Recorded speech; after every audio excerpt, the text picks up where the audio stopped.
લપસી પડ્યા હતા. હું તો મારી ઢીંગલી માટે શીરો બનાવું.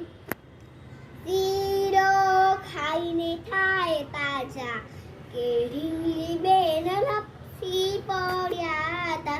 હું તો મારી ઢીંગલી માટે લાડુ બનાવું.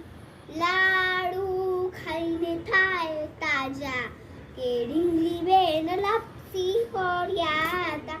હું તો મારી ઢીંગલી માટે ફ્રોક મંગાવું.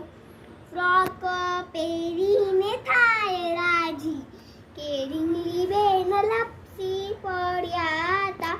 હું તો મારી